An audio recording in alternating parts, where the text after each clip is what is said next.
Hello friends, I'm Johnny. Welcome to our new series. In fact, we are doing something that a lot of us, myself included, certainly those of us that are gun owners and conservatives, have wanted to do for a long time. We're building a new TV network.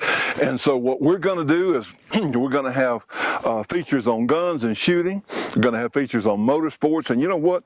We've included horses in our presentation. Now, these are things we're working on. You know, a lot of us, I was riding a horse before we ever got a bicycle.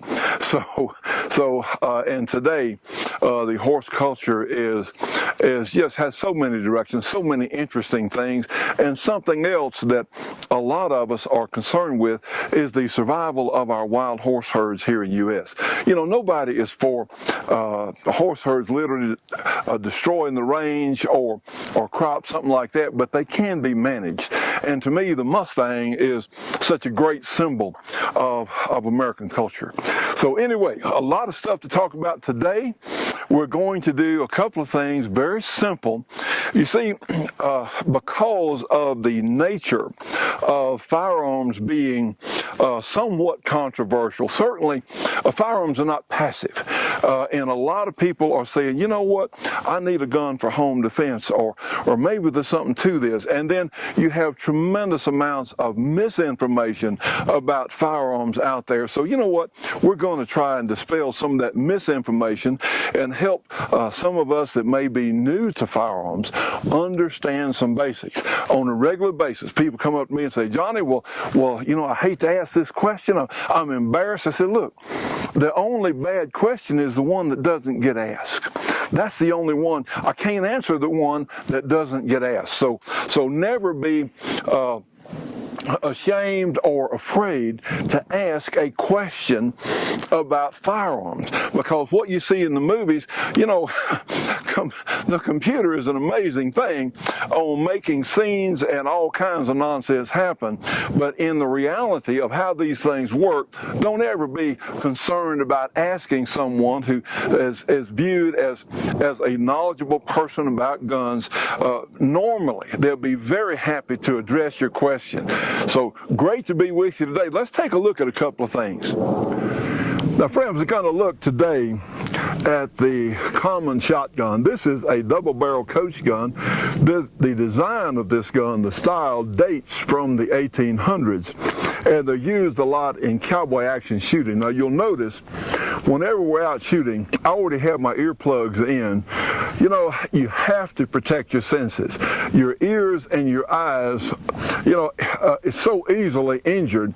And you know what? You can get safety glasses for a couple of dollars at a safety supply store. And we normally keep some on hand, whether we're shooting BB guns or shotguns or 1911 or whatever. We always wear safety glasses and have hearing protection, because the problem is once you get your eyes or your ears damaged, you know, a lot of times they're not as good as they were before you got them damaged. So we just don't. It's a chance you don't have to take. You know, a couple of dollars here, earplugs, inexpensive. It's something that we always do when we're out shooting. Okay. People have so many misconceptions about a shotgun. You've heard, again, this gun is dating from the design, although it is a fairly recent gun. This is made by Norinco, a Chinese company. I'll tell you what, friends, the Chinese and the Russians know how to make guns. Never, you know, sometimes people criticize the Chinese and the Russians. That's a mistake on their guns. They know how to make guns, trust me. So anyway, this is a gun that's been around as far as its type, its design, for well over 100 years, way past 100 years. So what we're going to do, we hear today, and some of these really ignorant people say, well, the assault gun is so deadly. I remember hearing one so-called leader talk about someone had an AR-15 and lived near the Denver airport, and he was so concerned about that AR-15 being within miles of an airliner. Obviously, he didn't know anything about guns or how they really work, about calibers. Let me tell you what, and the people who want to take all the guns away, the AR-15, trust me, the AR-15 is a pop gun and compared to a shotgun. You see, when you have, for example, here is a a double-aught buckshot shell. We'll home in a little bit on this. This is a standard old Federal buckshot. This has 12 .33 caliber pellets. It's like shooting 12 9mm pistols at one time. At one time. You see, guns, if they weren't dangerous, if they weren't effective, they'd be no good. You know, whether we're hunting game or we're defending our home, if they weren't dangerous, then it wouldn't be any good. So this shotgun, well over 100 years old in design, with double-aught buck, is like shooting 12 9mm at the same time. Okay, I'm going to go ahead and load our old 12 gauge here, double barrel. Now I'm standing roughly 15 feet. I'm about 5 yards from the target. And a lot of people also think that you just have to point a shotgun in the direction that you're going to shoot something and it covers the whole area. Well, that's not true. Well, this might be something that we would consider a home defense range, or this or even closer. So let's look at the target there on the left, and let's see what kind of pattern we get at like 15 feet.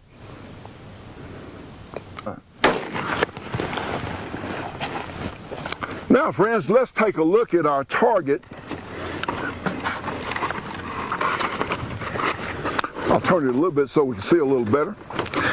Realize this is the equivalent of 12 9mm shooting at one time with one shotgun shell.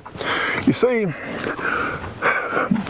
if we try and take away weapons that we perceive as dangerous, some of the oldest stuff is among the most dangerous in the wrong hands.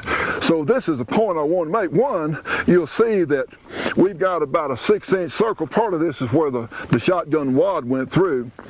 But you have to aim the gun even at ranges, home defense ranges. You really got to aim at your target, because if I had just pointed this way, I could easily have missed my target. So just a little lesson here. Let's show you one other thing. As we've been talking about, the shotgun is such a versatile weapon system. And you know, I don't have a problem calling this gun. It is a gun. It is also a weapon. And you know, the politically correct folks are never going to like us anyway. So we can't be afraid to call guns weapons, because that's what they are. If they weren't effective, well, again, it wouldn't be any good. Well, a lot of folks they hear about a shotgun slug, and you've got a large single projectile. Let's see if we can home in on that.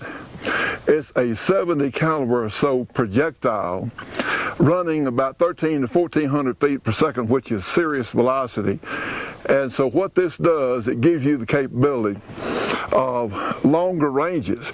And with practice, you'd be amazed how accurate that you can get with a shotgun slug. Let's take a look on our target, and I'll show you what the slug does as compared to, say, a shot shell. Let's take a shot with our slug. We'll aim at the center of the target, see what happens. Yeah, they kick. You got a little recoil. But see, we have a single hole here, a large hole. And yes, with the right kind of slug, you can take grizzly bear. A lot of people in Alaska, a lot of bush pilots and all are carrying shotguns with slugs. And of course, the shotgun gives you the option of buckshot, slugs, and of course, birdshot, which really for home defense may be the very best option. We'll do that in a moment. Well, friends, one more thing since we're here and we're talking about home defense. A lot of people discount birdshot. Well, the advantage of birdshot is up close and personal. It acts almost like a solid projectile that spreads dramatically when it hits. The shocking power of birdshot at closer range is probably greater than buckshot. And this is something that, again, for home defense, and the beauty part about birdshot is if you're in your home, it won't go through multiple walls because the energy is immediately expended on your first target. So we're here again. We're at pretty much combat range. We're at about 12 feet or so. Let's take a look at birdshot on our paper target there.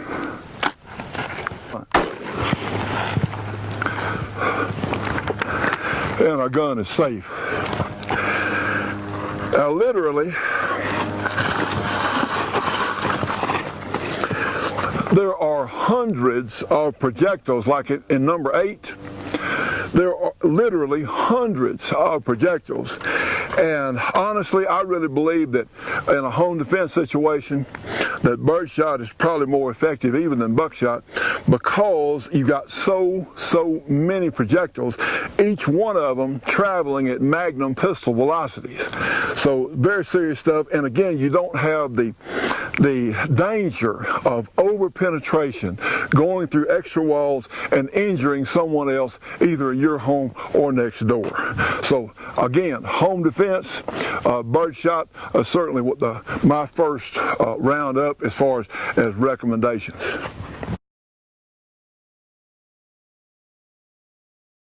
Again, friends, we're going to do some very simple things today, but these are questions that a lot of people have that are new to firearms. You have a solid projectile. In this case, it is a .45 Colt lead projectile.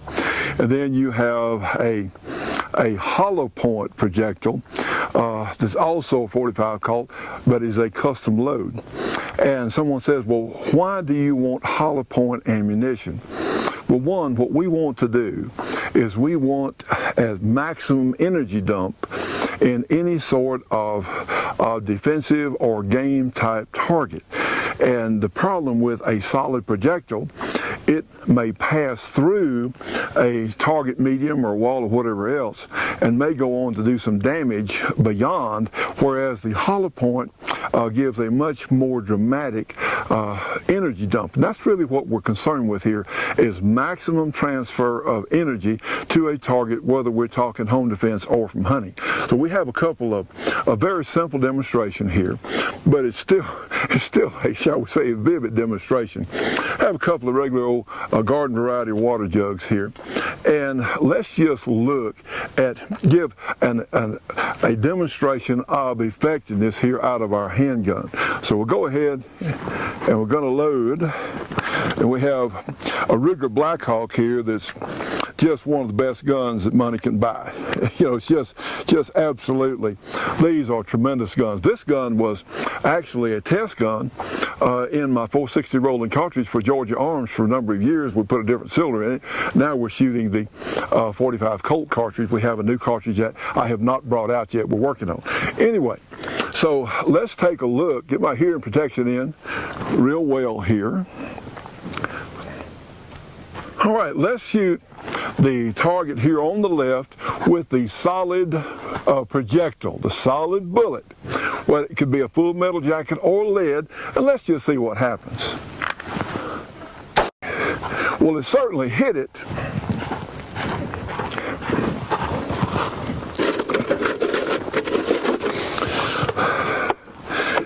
And with some hydraulic shock, end point here and exit here. Okay, let's try it, same target, but with a hollow point bullet, and we've picked up our velocity quite a bit. So let's see this other water bottle over here. Same gun.